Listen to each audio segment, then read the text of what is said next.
Hi, this is Loretta Swit, and you're listening to TV Confidential.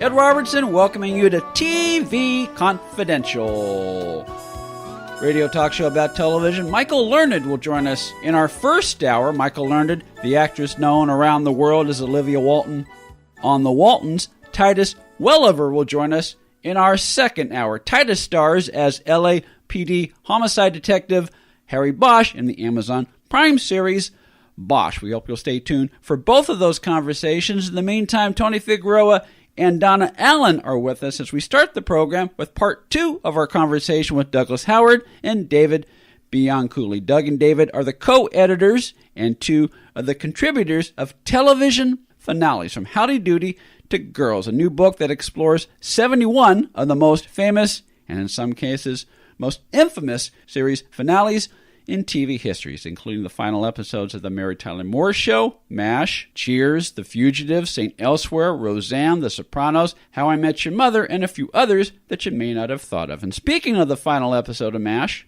I may be in the minority on this one, but I've said this on the air, I've said this off the air, I've said this in print. Forget the fact that it helped further establish the series finale as an event. Yeah. Mm-hmm. And it attracted so many eyeballs, especially in a 3-network universe. But for me, personally, I felt the final episode of MASH was the worst episode of the series. Yeah, it's a tough one to deal with. I remember reading it, I don't know who said it, but someone said, the difficulty in that finale is Hawkeye Pierce was a character that the audience identified with for so long. So now you get to the end, and here it is, he's losing his mind, which is understandable given what he's gone through, but it's like, wait a minute, this is the person I'm supposed to identify with. So it was kind of heartbreaking to see that. The show's also a comedy, and you expect to have laughs, and every character in that last episode got some form of damage. Father Mulcahy went deaf. Charles... His music, he loses his appreciation for music, because he was working with these musicians, and something happened to them at the end, they were killed or something like that, and he said music was no longer going to be like the same kind of pleasure for him at the end. It wasn't his sanctuary anymore. Well, Klinger got married, so I guess he was okay. But and Klinger got that I was just thinking about that. That sort of depends on your marital status. No, but also remember, Klinger, the war was over, and he didn't go home. He was going to stay in Korea to find his wife's family. Yeah. So right. Yeah, and BJ, he missed his daughter's birthday. He realized that he missed 2 years of his daughter's life. Colonel Potter had to say goodbye to his horse. So, everybody... But there was so much pressure. There was so much pressure on that show that I sort of forgive it, some of those excesses, to make it important. I think, at the Philadelphia Inquirer as a TV critic then, and we were invited as critics on set for the last film scene, which was done out of sequence. But the thing I remember most about that era is that was the first TV script, and it was for a comedy, that actually got leaked to the National Enquirer. It was that big a deal in terms of newsworthiness, and they had fake scripts to try to throw everybody off. But it was where the mainstream media couldn't ignore it because it was too big a story. And I kept saying, it's just television. But that didn't carry the day. for the last episode, didn't it start out as an hour finale and it just got bigger and bigger to where, is it 2.5 hours at the end? That's unreal. 2.5 hours. Yeah. And that is my point. And I understand why it became a 2.5 hour show because of advertising. Everyone wanted everyone. I understand that. And we've talked about this on our program between the three of us. But one of the reasons why I just don't care for it is that, to me, it's a good 60-minute, maybe a good 90-minute show that's stretched out an hour beyond it should. I have no problem with you saying that. I also, given how many viewers it got, the anticipation for it, and CBS at the time, I'm sort of surprised it wasn't a 5-week miniseries. You know, one night for each letter of MASH. Yes. We'll work our way through it. Yes, yes. And here, a night for just the asterisk. Yes, just for the asterisk. Was MASH a satisfying finale? I actually, at the time, I was satisfied with it, but I do not think it was one of those stick landing perfect finales, Yeah. But there are some, I love the idea that I can say that a show had a perfect finale and other people can say that I am so wrong I shouldn't be allowed to live on the planet. Like The Prisoner or St. Elsewhere, or in some cases, in 2 cases, Twin Peaks. I actually like those endings, even though Twin Peaks, neither one of the endings is at all an ending. On the line with us are Douglas Howard and David Bianculli. Doug and David are the co-editors and 2 of the contributors of television finales, from Howdy Doody to Girls, the last word on TV endings, in a book that shows how, in many respects, the final episode of a TV series illuminates the entire show itself. Each chapter of television finales is devoted to a separate finale, providing readers with a comprehensive survey of these watershed moments. Other contributing authors to television finales include such leading TV scholars, TV critics, and media experts as Gary Edgerton, David Hinckley, and our friends Bob Thompson, Jeff Thompson, and Mark DeWidziak. Television Finales is available in bookstores everywhere through Syracuse University Press. You can also find it at Amazon.com, SyracuseUniversityPress.syr.edu, and wherever books are sold online. We've talked about this before. The beauty of television, in a particularly discussion like this, is that there really are no right or wrong answers. I mean, you like what you like, and you dislike what you dislike. Yeah. I think people would be satisfied, let's say, like with Cheers, that the bar continued, and this was Sam's happy place. I think they were much happier with how that ended, as opposed to him selling the bar burning down, or something like that, that you would see an end to that place. It's interesting that you bring up Cheers. We were having a conversation with Bob Thompson from Syracuse about Cheers like 2 months ago. We were just saying about like how you can interpret these things differently. He saw the ending of Cheers as pretty dark, that Sam's in the bar by himself, and most of the lights are out in the bar, and, he walks into the back of the bar by himself, and that's it, and that it's actually kind of a pretty bleak ending. I mean, in some ways, I'm watching it, and I'm thinking, okay, maybe, I think Norm says something about Sam's one true love is really the bar at the end. Yeah, right, he doesn't walk off with Diane, he gets the bar. Maybe that's where his heart really is. But Bob said, it's a bleak ending, you think about that. And so, wow, so some people might look at the ending and say, okay, it's kind of uplifting, but it's okay, it's poignant, but other people might not read it that way. They might think it's really kind of depressing and dark. But I will bet you, Ed, Tony, Donna, all of us, we all have complete agreement on the ending of Newhart as a person. Yeah. Okay. No issue there. No issue there. And I think we can say the same for the ending of the Mary Tyler Moore Show. Yeah. Mm-hmm. Yeah, and these were endings that were like memes before they were memes. These were endings that were parodied and replicated and morphed in various ways, and other shows picked up on them and referred to them. So not only did they become events, but they sort of worked their way into the cultural lexicon, and so I think there's a reference to that to the Mary Tyler Moore ending in St. Elsewhere, and I know David showed a month or 2 back. He showed there were all kinds of variations on the ending of Newhart. Different shows picked up that ending and used it. Donna, you want to talk about the St. Elsewhere ending? Yeah, what Tony was just talking about with Cheers. I was satisfied with that ending because I knew the next morning that they'd all be back at the bar and the bar would open and it would go on. I wouldn't see what was going on. Yeah. That was okay. St. Elsewhere. Uh-oh. I was one of those people who was extremely angry. I was one of the loyal viewers. I couldn't wait for the ending, and the ending blew me away. I think I actually yelled at the television for the first time in my life. So funny. That's so funny. Oh, but what do you mean my show is not going on? What do you mean my show never existed? Yeah. And I still don't. I don't think I've ever gotten over that. Yeah, I loved it because it's like saying your show was television. In this case, your show was nothing more than the daydreams of an autistic kid looking in a snow globe. Okay, so a snow globe and a cathode ray tube are just a couple of steps away.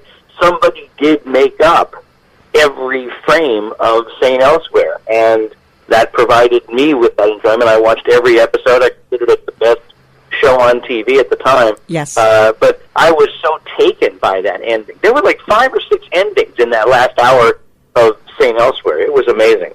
Yeah, I know we were dissecting it like a little while. David and I were looking at it about how many different ways, and I think Bob talks about that in his chapter, that there were multiple endings. And as a matter of fact, and David and Bob have both talked about this, they even had another ending planned for the ending of St. Elsewhere, that the boy was going to have a number of different snow globes. David, you want to talk about that, like what they were going to do with the ending? Well, you know how it ends with the snow globe with St. Eligius of the exterior of the hospital, St. Elsewhere, put on a TV set, and that's the final frame that freaks everybody out?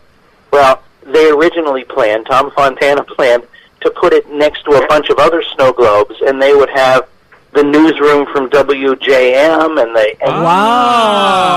and Grant Tinker, who ran MTM at the time, told Tom Fontana, look, you can do whatever you want to end St. Elsewhere, but you're not taking all of us down with you. Oh, that's a good thing. Actually, the worst part after the last frame, and I'm already upset, to have the cat flatline at the end. That was just insult to injury. Describe it. I'm sorry. I love the fact that you remember that. Now say what happened. The credits rolled for the last time, and at the end, the MTM kitten, who instead of meowing, is flatlining. You hear the kitten flatline. Well, you do hear beep, beep, beep, as the credits are rolling, beep, beep. When the credits end, then it's... Yeah, and I think I yelled at the TV again. But the cat was on like an operating table or something like that, hooked up to the EKG machine. Oh, I forgot about that. That was harsh. I mean, it is something that the endings can bring out such emotions. Because I agree with you. At the time, St. Elsewhere was the most wonderful, most brilliant, well-done show on television. It was amazing. And to have it taken away so abruptly like that took me a while to get over. But then Cat in the Newhart finale speaks. He yells, right? It's the yells from the other two brothers. Because Larry, Daryl, and Daryl actually speak in the finale, which is a great segue to Howdy Doody. But they speak, and they basically say, quiet! And so when the finale of Newhart, which normally the cat speaks in Bob Newhart's voice, just going, meow. So the cat just went, quiet! I rarely encounter people that I feel watch too much TV. Because I watch so much of it and have absorbed so much that I now know what I must sound like to other people. I'm very impressed by you.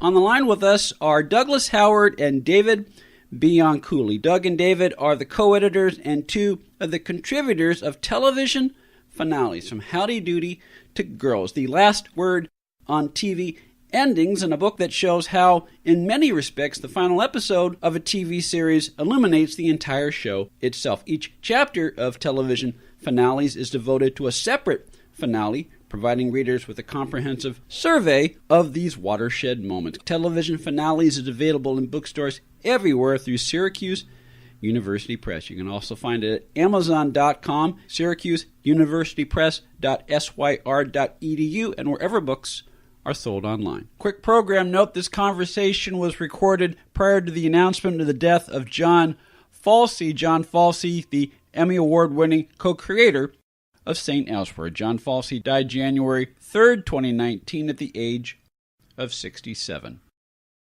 Tony? Since Donna brought up the thing that upset her finale-wise, I'll bring up mine, Quantum Leap.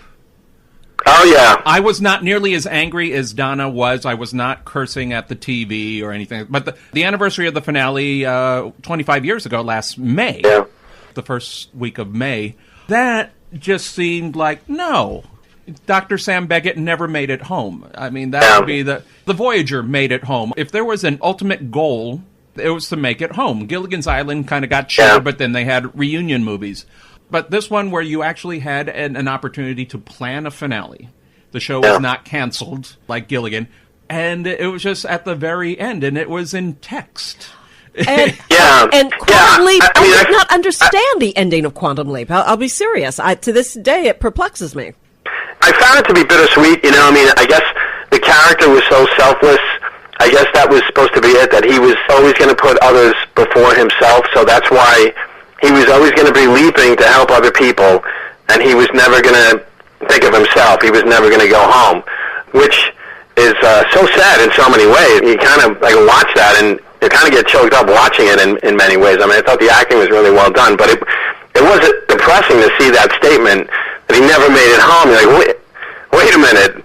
So it really bittersweet and kind of tough to swallow. And I know what you mean. Like, there is something about it that doesn't, I guess it's right for the character, but it doesn't feel great for the viewer to see that. So, and I think the last scene they show you is he's going to go help out Al, right? He's going to leap back and tell his wife that he's still alive, and then that's the end. It's, bittersweet. I mean, emotional, but I suppose for the viewer, maybe not the most satisfying thing you'd ever see. Which kind of goes back to one of the peeves I have with finales of the past 10 or 12 years. I would say the post-Twitter, post-internet, post-television behaving badly universe, where there's a lot more interaction. Look, pretty much every major newspaper has a columnist whose beat is to do recaps of TV shows. And so there's a lot more interactive audience investment. And to me, one of the worst examples of that is Sex and the City, where there was, from what I understand, there was sort of an intent to end the show as they think the fans would end the show versus what would make sense for that show. I agree. Yeah. But there are like 8 endings to that between the movies and the TV series, so you can sort of pick one that you like, no matter what anybody else thinks. But there wasn't, say what you will about, like, the ending of The Sopranos, or the ending of The Prisoner, or the ending of St. Elsewhere. Those were people saying, this is my vision, I do not care what you think.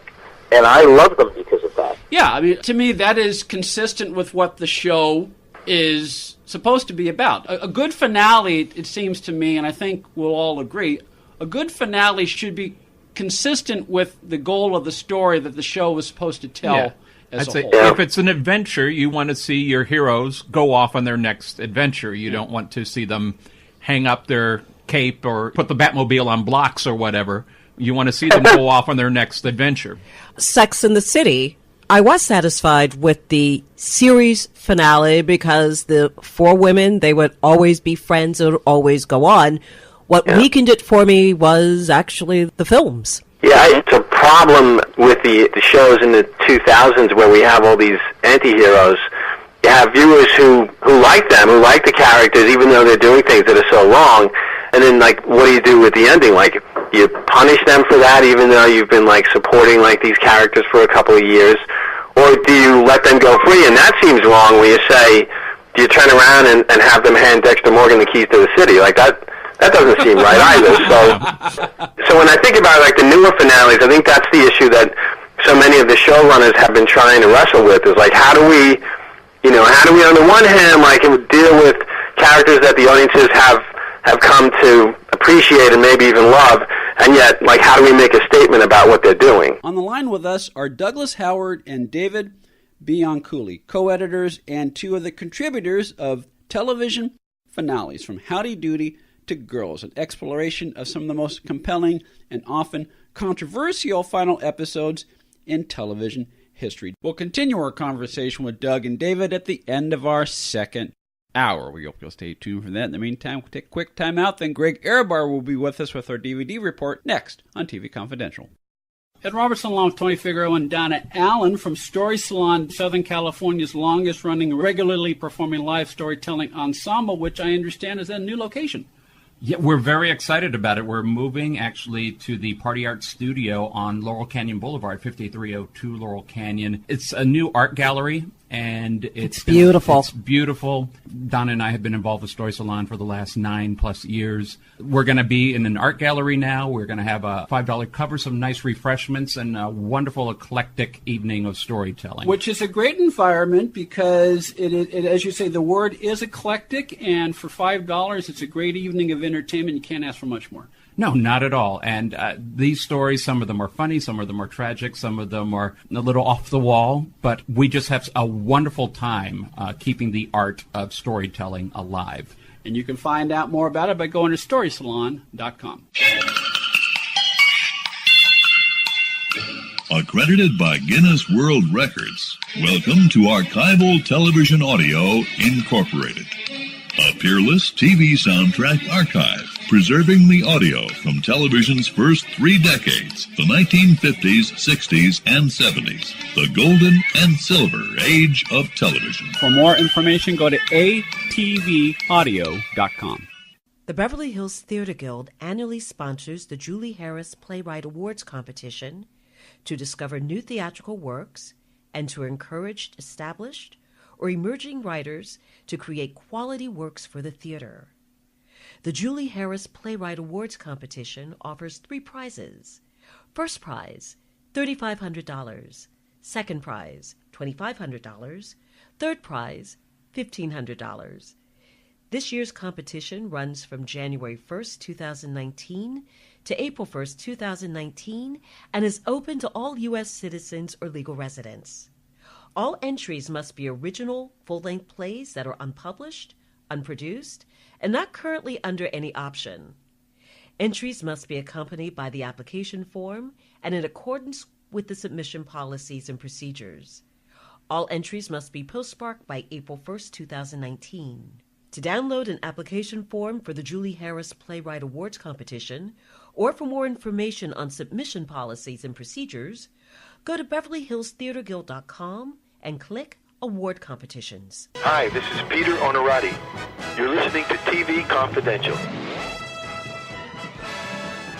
Ed Roberts with a reminder that Emmy Award-winning actress Michael Learned will join us later on this hour. Michael is currently starring, along with Lance Nichols, in the Laguna Playhouse production of Driving Miss Daisy. We hope you'll stay tuned for that. In the meantime, Greg Ehrbar is with us for another look at recently released DVD and streaming titles that we think you'll find of interest. Greg, of course, is a 2-time Grammy-nominated and multiple Addy Award-winning writer for television, animation, advertising, and publishing for Disney, Warner Brothers, and Universal. He is also co-author, along with Tim Hollis, of Mousetracks, the story of Walt Disney Records. You can enjoy Greg's animation spin column every Tuesday at cartoonresearch.com. For more information about Greg, go to gregehrbar.com. Greg, what do you have for us tonight? Well, we're going to head down to Saturday morning at the AM, pour ourselves a big glass of milk and orange juice and toast and crunchy munchy Cocoa Puffs. And then we're going to watch some SuperFriends. You know, we just replayed, a few weeks ago, we replayed the show that Tim Hollis did, where we talked about his excellent book on cartoon characters that were created specifically for cereals. And I'm sure a lot of munching of cereals were enjoyed watching SuperFriends, unless you were like my household. I don't remember my mom letting us eat in front of the TV when we were kids. She was pretty strict on that. Well, we didn't really eat in front of the TV because, you know, back then parents were afraid that the rays from the TV screen would hurt your eyes or do things to you or make it impossible for you to reproduce. I don't know what. You'll shoot your eyes out.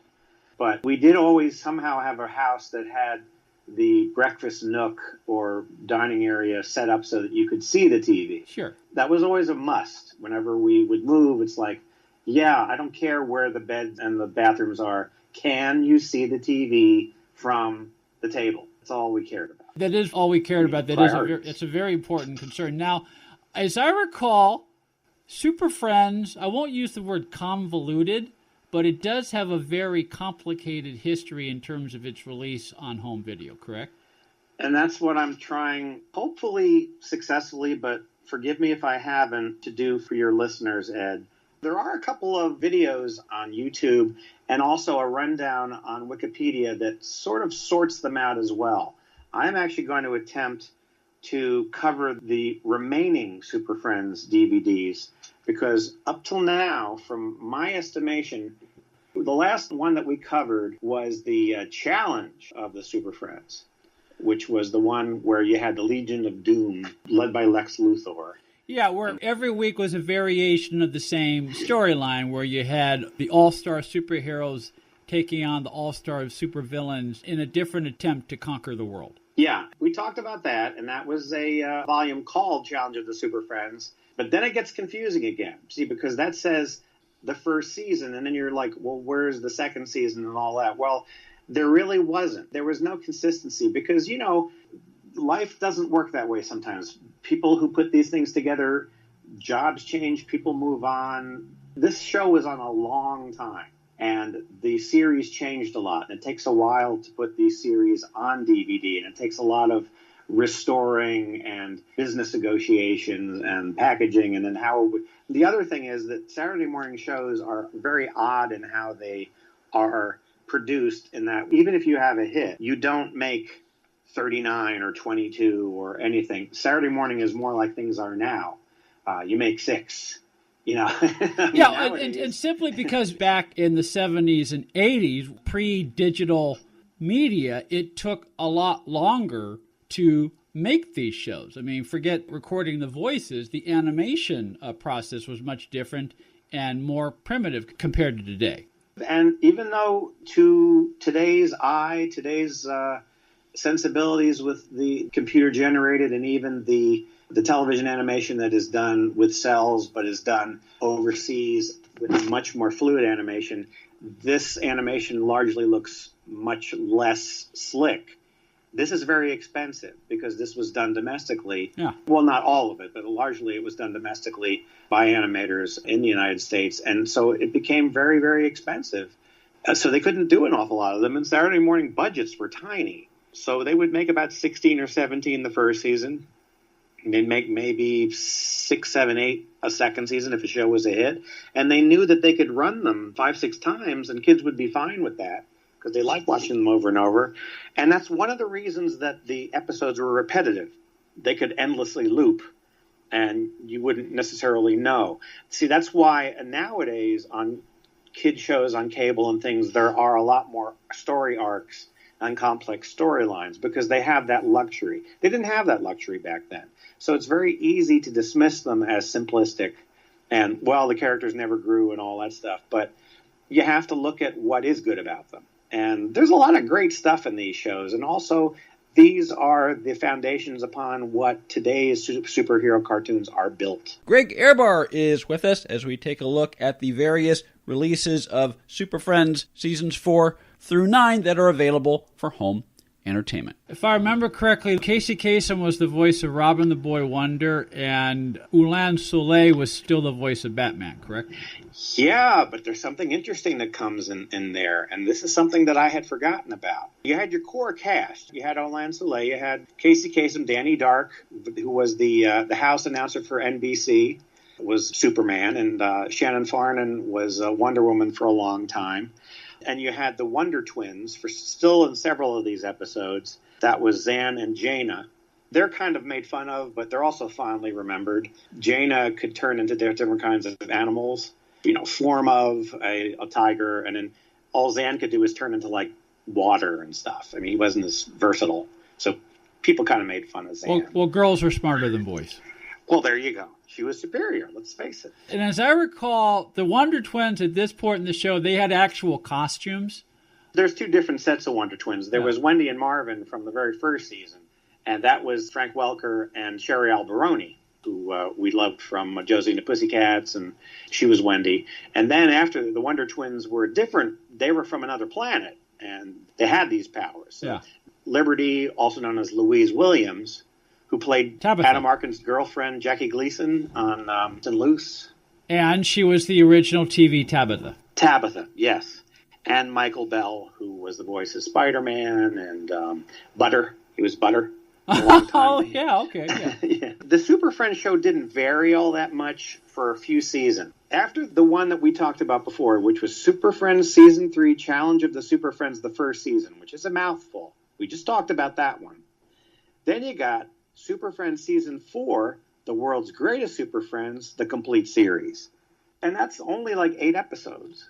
And then you've got Super Friends Season 5, A Dangerous Fate, the complete series, which is more of the same. Is that the title? Is that the title, A Dangerous Fate? It's a way of putting them into a category. I see. It's really Super Friends Season 5. Oh. So there was 8 in Season 4, and then there's 24 in Season 5. See, they made a whole bunch more. Then we got Legacy of Superpowers, which is the complete Season 6. That's 18 episodes. And then you've got Super Friends Season 7's The Lost episodes. The Lost episodes. I don't know what makes them lost, really, because they're pretty much just more of them. None of these really vary much. You've got mostly the same cast. You've got some of the villains versus the good guys. You've got some individual episodes that emphasize certain characters. But for the most part, there isn't a whole lot of new stuff going on in here. Saturday morning, they would add cartoons to various formats. This is why it was so hard for the packagers to do this. These were ways to package these again for DVD. So that's kind of the way they lay out. So basically what I'm saying is from season 4, 5, 6, and 7, we're basically just getting more of the same kind of shows. Just a whole lot more Super Friends, more of the action and fun you love. Same kind of animation, same voices. It's not really going to change much. It just has a whole lot of different titles. But for a completist, those are the ones. And you can see this list on Wikipedia. The boxes all have different shapes and sizes. All right, you can see the list on Wikipedia. I imagine if you go on Amazon and type in Super Friends Season 4, Super Friends Season 5, you will also find these titles that you speak of, Greg. Yes, and you can also look for a little video that somebody had actually made where they show the covers of most of the boxes. They had not all come out yet, but they show the covers of most of the boxes so you can kind of see what they look like, because the designs are different on the boxes, so it's hard to tell. There's no uniformity. It's not like Seinfeld Season 1, Seinfeld Season 2. That's why it's difficult to know what you're getting. Because if you were to just look at them, you'd think, well, do I have this? Do I not have this? This says Volume 1, but where's Volume 2? Sometimes there is no Volume 2. There's a difference between Volume 1 and Season 1, or Season 2. You know what I mean? So the important thing is all of these seasons, whether they're single volumes or multi-volumes, Season 4, Season 5, Season 6, and Season 7 of Super Friends are available for purchase through outlets such as Amazon. Yeah, they're all regular Warner Home Video titles. They're not archives. But then there's 2 more after that, and those are notable for a specific reason. That being? That being that as of Season 8, Super Friends became the legendary Superpowers show. And here's why it changed. It was because the toy manufacturers came out with a new line, the legendary Superpowers line. And so Hanna-Barbera developed a series to match that up. And they started introducing some new characters. Now, in the previous series, I shouldn't really dismiss the earlier seasons totally out of hand by not adding that as the seasons progressed, they became more diverse. So they added more characters like El Dorado and emphasized characters that were of other ethnicities, which added to the complexity of having to include all the characters in the show, because there's a lot of Super Friends. And having enough things for them all to do. But as that time went on, in those seasons I was just telling you about, they were adding in other characters besides the ones that we knew. In the legendary Superpower show, then they started bringing in characters like Darkseid, who was a very popular character. And on the show, he's a villain who has actually had kind of a thing for Wonder Woman on the cartoon, but apparently not in the comic books, which if you're a comic fan, that's kind of a big deal. But here's the most cool thing about this. As of this season, the legendary Superpower show, Adam West is doing the voice of Batman. Uh-huh. It is no longer Olan Soule, though they let Olan Soule still do some voices here and there. They didn't, say, take a walk. It's just that, well, Adam West is here. We might as well let him do what he does. Right, because previously prior to that, he did it for Filmation in the 70s, yeah. So it's kind of cool that he did it for Filmation and Hanna-Barbera. Now, when Filmation releases a show for home entertainment, they're usually chock full of extra features. Are there any extra features to speak of in any of these collections you've mentioned from Warner's? Actually, there are some commentaries here and there. On the legendary Superpowers show, speaking of the ethnicities things, there's a very good documentary called Evolution, New Heroes, Viler Villains, and Ethnic Additions, how Super Friends prefigured the era of cultural diversity in animation. That sounds like a dissertation. It does. I'm going to submit it to get my PhD. And then, and this is interesting too, is the Superpowers collection, the effect of the toy industry on the Super Friends, because that's exactly what this is. Yeah, I was going to ask you, when did Saturday morning cartoons become, in effect, 30-minute commercials for toys? You know, it's funny you should ask that, Ed, because on the day that we're recording this, I actually have a post on Jerry Beck's Cartoon Research on my animation spin column about the ABC cartoon show Hot Wheels from 1969. I remember that show. Well, Hot Wheels was the very first... Hot Wheels, Hot Wheels, keep them rolling down. Yeah. That's right. Keep them going. Sorry Bonneville. Yeah.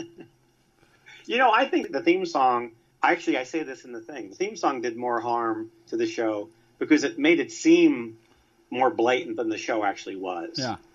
You know, if you watch the show, and there's 2 or 3 of them on YouTube, the show's really not that much of a shill. The show itself, it's a pretty low-key show where they have races and there's a bad guy and all. But it's not like, hey, look at this cool car available now. You know, it's not as much of a Toy Story ad as the theme song makes it seem. But in those days, no one had done anything like that before. Apparently, the FCC ruled that some stations should log it. And it's like a couple of some stations apparently had to log some of that as commercial time. But the series still ran from 69 to 71, along with its sister show Skyhawks, which I honestly don't remember those toys. But that was a Mattel-sponsored show, too. Nor do I remember the theme song for that. Actually, it was better. Where the Skyhawks... It had a better theme. I'll have to look. And I don't remember the toys at all, but apparently it was painted with the same brush. But the FCC did do a ruling. The shows were removed. And it wasn't until the 80s, but it wasn't on Saturday morning so much as it was He-Man and Masters of the Universe that changed everything. Right, the syndicated shows. The syndicated shows. And then you had She-Ra, and then Rankin Bass had Thundercats, and then there was GoBots, and there was Transformers, and then the sky was the limit. But that's probably why Legendary Superpowers happened. But here's the thing. Season 9 of Super Friends isn't really called Super Friends. So if you were to look for Super Friends Season 9, you wouldn't necessarily find it on the DVD package. It's called the Superpowers Team Galactic Guardians. That's because the Superpowers Team was the name of the toy line. And Super Friends was something from years and years ago, because this is the 9th season. But it was on Saturday morning, and it was Superman, Batman, Wonder Woman, Robin, and all that. So it was the same show, basically, but it was called the Superpowers Team Galactic Guardians. It had Danny Dark doing Superman's voice, it had Casey Kasem, and it had Adam West. But there was a different Wonder Woman, and there was a tonal change. There was a design change. This was a dramatic departure. Now, all of a sudden, it wasn't so much of a Hanna-Barbera looking or sounding cartoon anymore. It was made by them, but it became more of the kind of thing that animation was doing in the 80s. It was a half-hour or 22-minute story. It wasn't 2 stories. The stories were more intense. They did complete accounts of things. They dramatized the origin of Batman. The whole thing is done in the cartoon. They did more heavy stuff on the show. The characters were drawn out more. They did the Death of Superman storyline. So the show became much more of the kind of cartoon that the Batman, the Dark Knight series, the Batman series that Warner would do later. It was the step towards the evolution of what superhero cartoons would become. And it's a very interesting thing to see because it's still Hanna-Barbera and it's still a Saturday morning Super Friends type show, but it isn't anymore.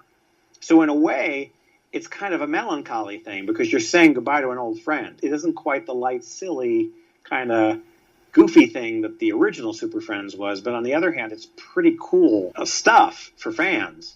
And it's very interesting and important to see if you like this. And it's probably not remembered because it's so confusing in its title. The Superpowers Team Galactic Guardians, also known as Season 9 of Super Friends, is available on DVD through Amazon, as is the legendary Superpower Show, also known as Season 8 of Super Friends. That's available on Amazon, as are Season 4, Season 5, Season 6, Season 7 of Super Friends, available on Amazon. Did I get that right, Greg?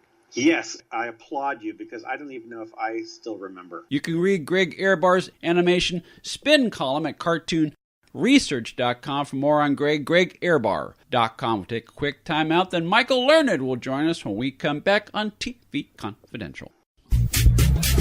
Cam caricatures will keep the fun rolling at your next party, convention, or event through a live video feed.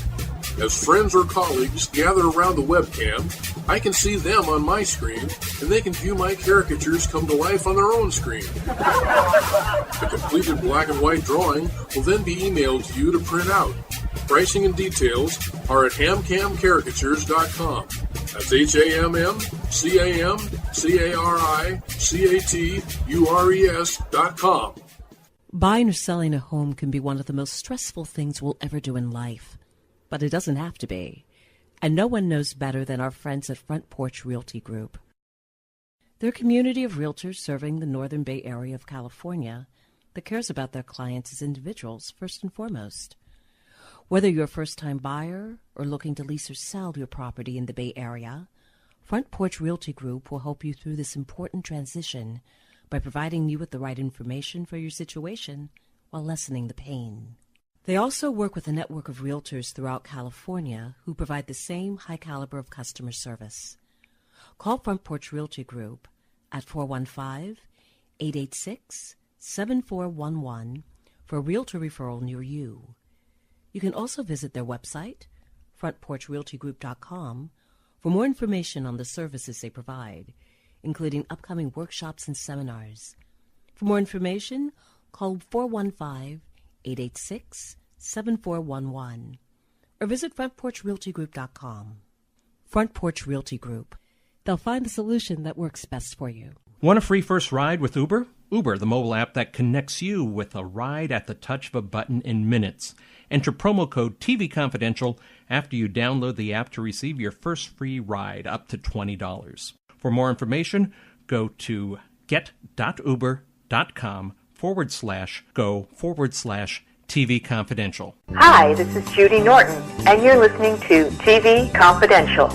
Ed Roberts with a reminder that Titus Welliver will join us at the top of the hour. Titus Welliver, the star of the Amazon Prime drama Bosch. We hope you'll stay tuned for that. In the meantime, on the line with us right now is our friend Michael Learned. Michael Learned, the Emmy Award-winning actress known around the world as Olivia Walton on the Waltons. We are well into January as we have this conversation, but Michael has had a very, very busy 2019 so far. She is currently starring, along with Lance Nichols, in the Laguna Playhouse production of Driving Miss Daisy. She can also be seen opposite John Wesley in Second X. Second X, a short film directed by Anya Adams and produced by Jerry Pass that is making its way around the film festival circuit as we speak. We'll talk to Michael about this and more in just a second. But first, Michael Learned, welcome back to our program.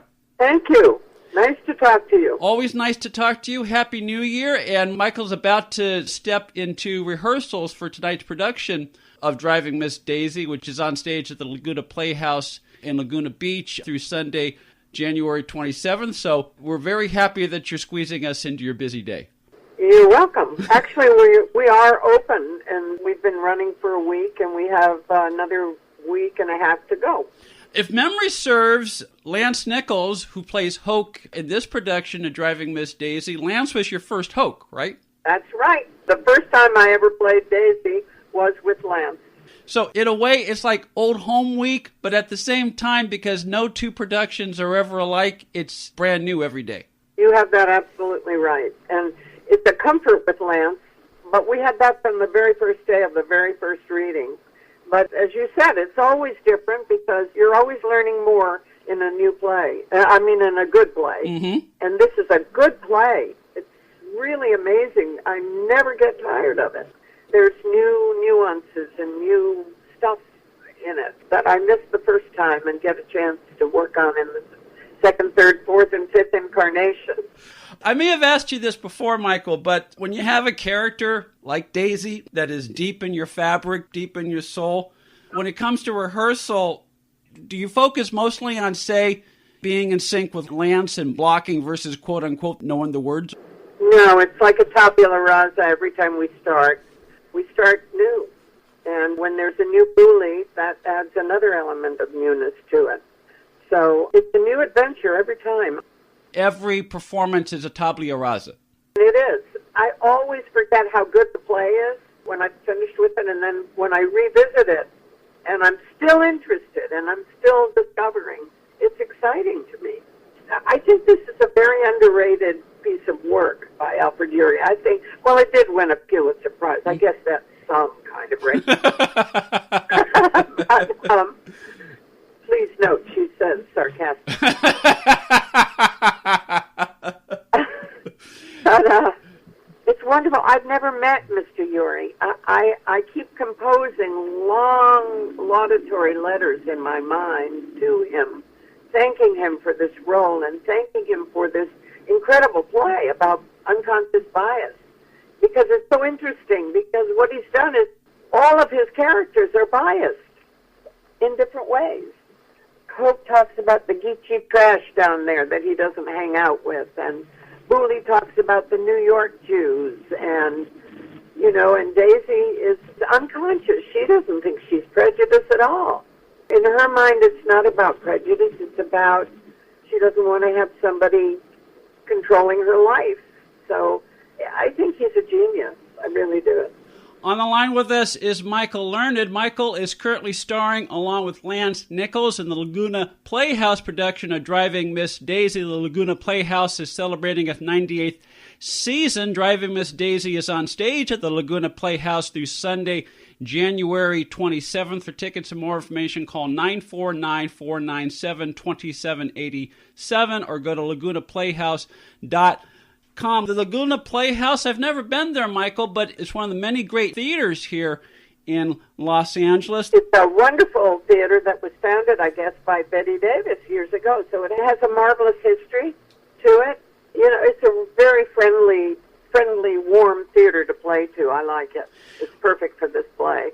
And I would think when you have a venue like that that's warm and inviting and in many respects intimate, because, you know, 400 seats, I would consider that an intimate theater. Does that make a difference in how you approach playing the character, whether it's Daisy or whoever you're playing in the venue?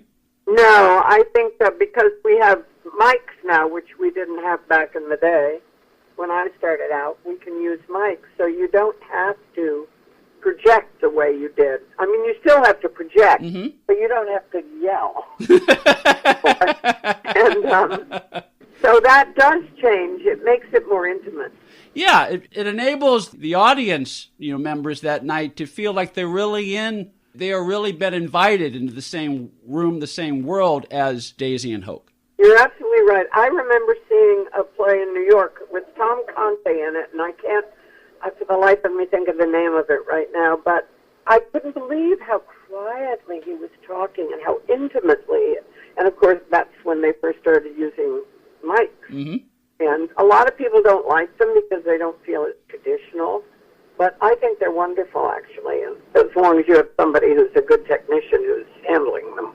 Otherwise, 1 minute you're screaming and the next minute you're not. But if you have good technical people, it's really a blessing for the theater. We're talking to Michael Learned, Olivia Walton on the Waltons. Michael is currently starring, along with Lance Nichols, in the stage production of Driving Miss Daisy at the Laguna Playhouse in Laguna Beach, California through Sunday, January 27th. For tickets and more information, call 949-497-2787, 949-497-2787, or go to lagunaplayhouse.com. Michael Learned also stars along with John Wesley in the critically acclaimed short film Second X. Second X is a romantic drama with an endearing theme of social change. For more information about Second X, go to secondxfilm.com. Michael, last time you were on, we talked about how good it is for an actor to have a role such as Daisy in Driving Miss Daisy that you can come back to from time to time. But I would imagine it is also good for an actor to have people who will keep you in mind when it comes to developing projects. And I understand that was the case with Second X once the producer Jerry Pass got hold of the material. I understand Jerry immediately thought of you. Well, he made the whole thing happen. Jerry Pass is a manager. He manages talent. Mm-hmm. And he approached me and said, I'd like to be your manager. And I said, I'll think about it. Got back to him and said, I don't need a manager. There's nothing to manage. And instead of being huffy and hurt, he got this little movie going. And, that's character. And he's become a very dear friend. And, I'm very grateful to him. It was a fun project, and it's good material for either a series or a full-blown movie because it spans generations, and you can bring the younger people and the grandchildren, and there's a lot of play within that short little film. Can be expanded upon. Absolutely. There's a lot of potential there, and it's very timely. It is very timely in that it explores, at least from what I understand about the film, Michael, it explores how race can influence our youth and ultimately influence our lives, but also how, as we get older and hopefully wiser, our views can change. That's true. I have gotten wiser as I get older and more humble. I never knew I was arrogant. I always felt like a doormat, but I was. It was, again, unconscious. So my big theme, and the reason I love Driving Miss Daisy, is I think we all need to work to be conscious of what we are and who we are and what we're doing and how we're really feeling. And that's been a big challenge for me in my life. And, I just encourage people to look inside, be honest with yourselves about who you are and what you're doing, what you want. And I should clarify, in my previous question, I was not necessarily referring to you, Michael. I was referring to the character you play in Second X. Yeah, well, that's always fun because it's Driving Miss Daisy. Yeah. She takes a journey, and the audience takes a journey with her. Yeah. I don't think they like her so much in the beginning, but I think toward the end, as she becomes more enlightened, and so folk, they're happy to see that a boundary line has been crossed deeply because of love and mutual respect. Yeah, it's a great play. I can't speak highly enough of it. I love it. I'm happy here. I'm so happy in this production. Some productions you don't feel have really hit the mark, and I think this particular one is as good a production as it's ever been, if not better. Michael Learned is starring in the Laguna Playhouse production of Driving Miss Daisy. Driving Miss Daisy plays at the Laguna Playhouse through Sunday, January 27th. For tickets and more information, go to lagunaplayhouse.com or call 949-497-2787. Michael will also be honored, along with Loretta Swit and Lainey Kazan, with this year's Icon Award at the annual Oscars party, which will be held at the Palladium in Hollywood on Sunday, February 24th, right down the streets where the Academy Awards will be handed out that night. I'm just thinking aloud here, Michael, between you and Loretta and Lainey, that's a lot of awards. Between the three of you, you could probably fill up a fleet of trucks with all that hardware. You mean it's a lot of years. That's what you mean. And it is. And we've been around a long time, and we're all being honored for different things, which is lovely. But I've never been too much attention to awards, but it's always nice to get one and to be honored for your work in any way. Also, I get to wear a gorgeous Jorge Del Busto original design dress. Ooh, cool. I've never had that before. Mm-hmm. Nobody ever, I would go out and buy my dress for an Emmy show, at iMagnums. And one day, Mary Tyler Moore and I showed up in the same dress. We both had a good laugh about that. Yeah. So it's going to be fun. And my granddaughter, my beautiful granddaughter, who's, nobody's going to be looking at me. She's gorgeous, and she's studying to be an actress and all that. She's going to be there with us, my husband and me. And it's going to be a great, fun night. I've asked you this question before. It's always fun and gratifying to be recognized for your work, but just listening to you, when it's a venue that is part of such a high-profile event as the Oscars, I can only imagine that makes it just a little more exciting. Oh, it is. And you know what? You've already won. You don't have to sit there with a camera up your nose. Yeah. You lose. Yeah. Or even when you win, you Yeah. know, and then you have to get up and give a little speech when you're scared to death. One of the great things about being old is I'm not so scared anymore, but in the past, the idea of winning was worse than losing because I would have to get up and try to put two words together in front of a huge group of very important Hollywood people, So, anyway, this is going to be a fun night. It's going to be a fun night, and it's always fun to talk to you, Michael Learned. Michael Learned is starring in the Laguna Playhouse production of Driving Miss Daisy, which is on stage at the Laguna Playhouse in Laguna Beach, California through Sunday, January 27th. For tickets and more information, lagunaplayhouse.com. Michael, thank you as always for joining us and sharing part of your day with our listeners. Thank you. It was really nice. It's always nice to talk to you. Thank you. We'll take a quick time out, then Titus Welliver will join us when we come back for hour number 2 of TV Confidential. Stay with us. Hi, everyone. I hope you're enjoying our podcast. If you're listening to us on our YouTube channel, youtube.com/TV Confidential, be sure to hit the subscribe button. If you haven't been listening to TV Confidential, this is who you're missing. Michelle Nichols, Adrienne Barbeau, Leonard Maltin, Joyce Bullisant, Peter Onorati, Judy Norton, Ken Berry, Rhonda Shear, Michelle Lee, Jacqueline Smith, Lou Antonio, Shirley Jones, And many, many more of your favorite celebrities and people behind the scenes in the world of television. That's TV Confidential. Every week on this station and every day online at televisionconfidential.com. Accredited by Guinness World Records, welcome to Archival Television Audio Incorporated, a peerless TV soundtrack archive, preserving the audio from television's first 3 decades, the 1950s, 60s, and 70s, the golden and silver age of television. For more information, go to atvaudio.com. Uber is the mobile app that connects you with a driver for immediate transportation. Request a ride at the tap of a button and you have a driver curbside in minutes. You can choose to be driven in a black car, SUV, or you can choose UberX, the low-cost Uber for a ride in a hybrid or mid-range car. Payment is seamless and cashless. Billed to your card on file with no need to tip. Enter the promo code TV Confidential after you download the app to receive a free first ride up to $20. For more information, go to get.uber.com/go/TV Confidential. This portion of TV Confidential is brought to us by our friends at Front Porch Realty Group, the community of realtors in the Northern Bay Area of California that is committed to finding the solution that is best for their clients. Whether you're a first-time home buyer or looking to sell or lease your property in Northern California, call 415-886-7411 or visit frontporchrealtygroup.com for more information on how they can help you.